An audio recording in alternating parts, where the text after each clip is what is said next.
7 फरवरी को उत्तराखंड के चमोली जिले में जिस ग्लेशियर के फटने से इतनी बड़ी तबाही आई है, इसकी चेतावनी उत्तराखंड के ही वैज्ञानिकों ने 8 महीने पहले दे दी थी। उन्होंने बताया था कि उत्तराखंड, जम्मू कश्मीर और हिमाचल के कई इलाकों में ऐसे ग्लेशियर है जो कभी भी फट सकते हैं। उन्होंने इस बारे में जम्मू कश्मीर के काराकोरम रेंज में स्थित श्योक नदी का उदाहरण दिया था।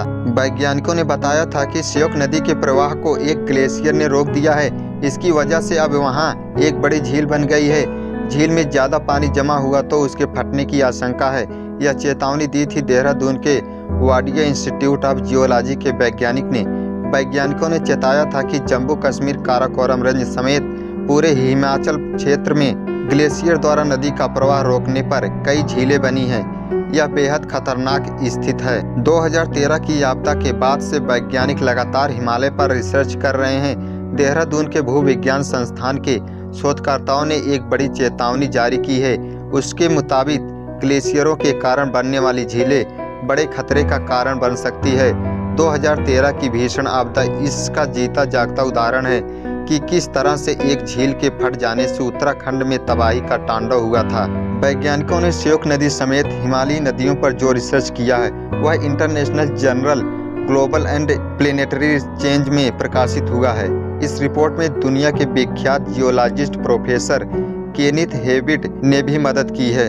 वाडिया इंस्टीट्यूट ऑफ जियोलॉजी के वैज्ञानिक doctor Rajesh Bhambri, doctor Amit Kumar, doctor Akshay Verma और डॉक्टर समीर तिवारी ने 2019 में हिमालय क्षेत्र में नदियों का प्रवाह रोकने संबंधी research, glacier ice dam, outburst flood एवं मूवमेंट हेट्रोजेनिटी ऑफ ग्लेशियर किया है।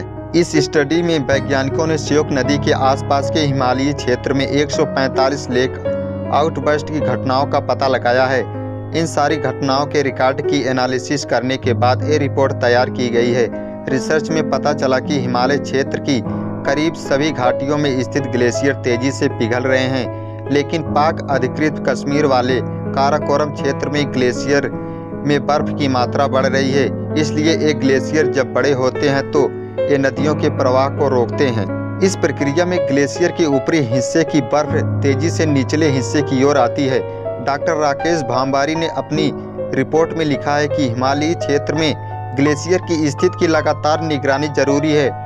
हम समय रहते चेतावनी का सिस्टम विकसित करना चाहते हैं। इससे आबादी वाले निचले इलाकों को संभावित नुकसान से बचाया जा सकता है। श्योक नदी के ऊपरी हिस्से में मौजूद कुमदन समूह के ग्लेशियरों ने कई बार नदी का रास्ता रोका है। उस दौरान झील के टूटने की कई घटनाएं भी हुई हैं। जो 146 घटनाएं वैज्ञानिकों ने रिकॉर्ड की है, उनमें से 30 बड़े हादसे हैं। इस समय क्यागर, खुर्दोपिन और सिस्पर ग्लेशियर ने काराकोरम रेंज की नदियों के प्रवाह को कई बार रोक झील बनाई है। इन झीलों के अचानक फटने से पीओके समेत भारत के कश्मीर वाले हिस्से में जान माल की काफी क्षति हो चुकी है।